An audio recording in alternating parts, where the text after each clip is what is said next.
So I felt fairly healthy. There was no sign of worry, but I had moments where I would feel dizzy or moments where I would have some shortness of breath. But then it all escalated when around 2012 when I had sharp pain in the middle of my chest. And he says to me, I really think I need to go to the emergency room, to the hospital. So of course I'm like, this guy. I'm like, you have a flu. Like, we don't need to go to the hospital. But we went, and it took a lot longer than expected. And come to find out, it took a while because they were doing chest x-rays, and they found that his heart was bigger than usual, bigger than normal. My name is Bouba Diemé. I'm from Mali and Senegal. I'm an engineer and an entrepreneur. I worked as an engineer in energy and telecommunication for a few years before launching my own energy business in Senegal. So my name is Desiree Allen. I'm a consultant. I work for a strategic advisory firm called Dalberg. It was while working with them in South Africa that I met Bouba. So we dated for a while, and then shortly after we moved in together is when he was diagnosed with dilated cardiomyopathy. Moved to Dakar after our baby was born. So Barak was born in July 2014. Bouba had already moved to Senegal to start a job there and to kind of pave the way for us to come.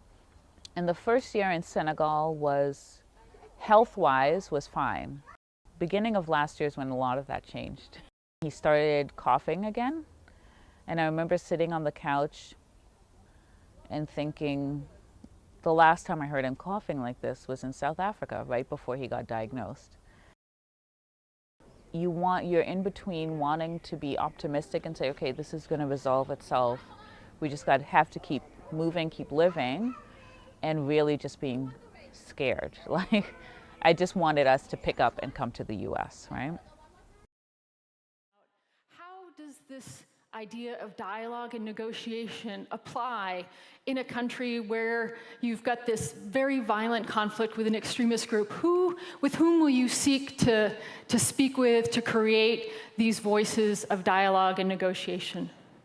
It has to be a long-term commitment. We have to really seek to go into the real root of the problem. And then when I traveled in June to California, 2 days after my arrival, symptoms got back. So I had this operation on the 11th of January this year, 2017.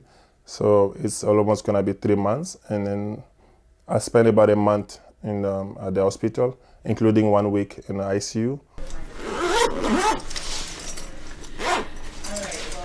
Controller and all of this come off. 2001, there was a seminal clinical trial. It was called the REMATCH trial that explored the use of an artificial heart pump called a left ventricular assist device that was then able to afford a survival benefit to patients who may not have been able to get a heart transplant. We're going to this one. Always do the white first, because the white cable has the information. What this device is really a left ventricular bypass machine. So the surgeons will put a special cannula, a tube, into the left side of the heart, and this pump, literally like a vacuum, will draw blood from the left side and basically return it to the aorta, which is the largest blood vessel in the body.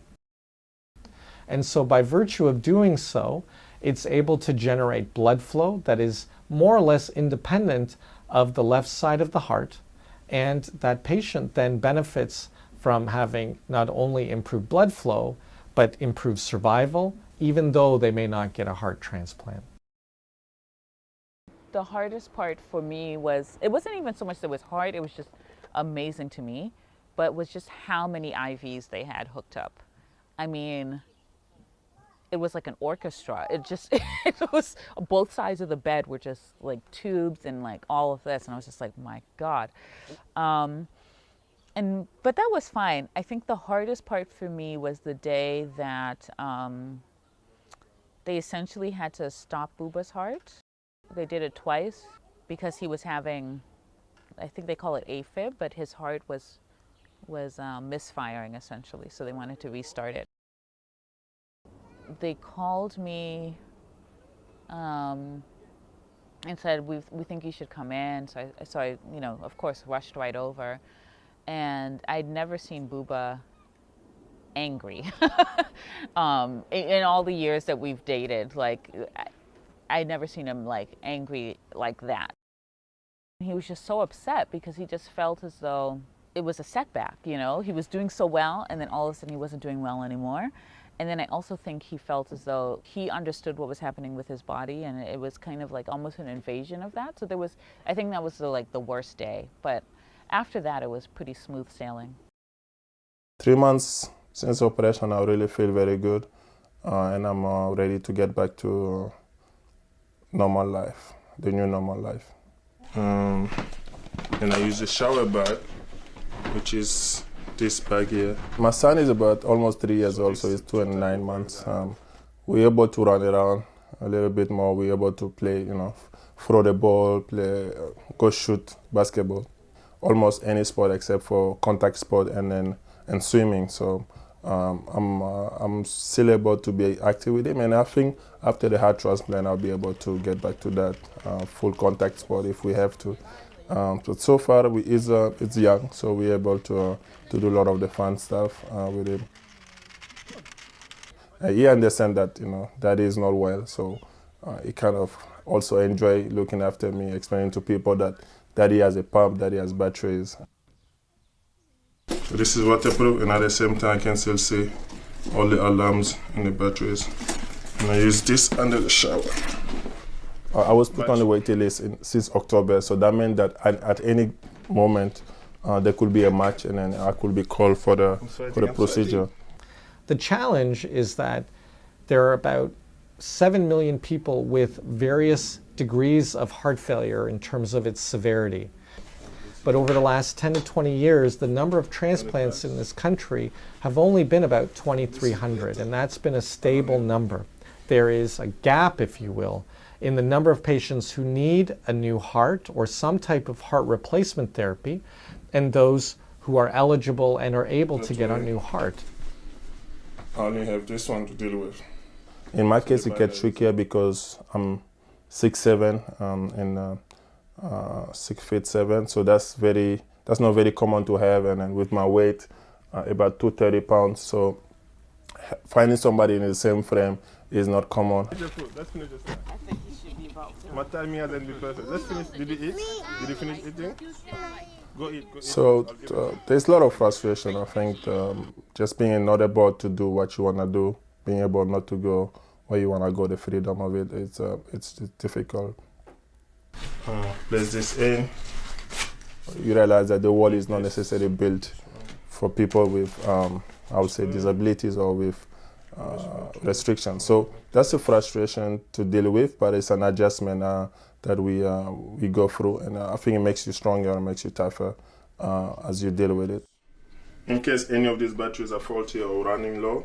You know, it's really hard because Bouba and I are both really committed to living in Africa, living in West Africa, but above that, contributing to development there. It's really hard that when you're being impacted personally by the lack of infrastructure and technology, there's a piece of you that says, okay, I just want to take advantage of my privilege and go back to the place that has everything we know we need.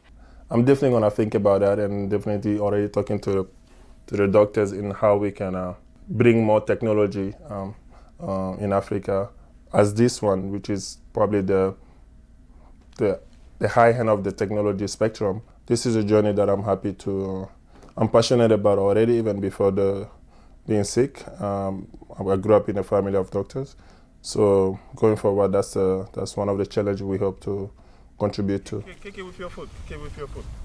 Let's play football. Wow, what that? We've always been thinking about how do we use this experience to make a difference back home, back in Senegal. And there's a part of you that thinks it's about the technology, But I think what we really realize is that it's not that so much that's the big difference. It's the culture and the team atmosphere around the patient that makes a difference, you know? So while the doctors played a big role, obviously, they're the ones who did the surgery and all of that,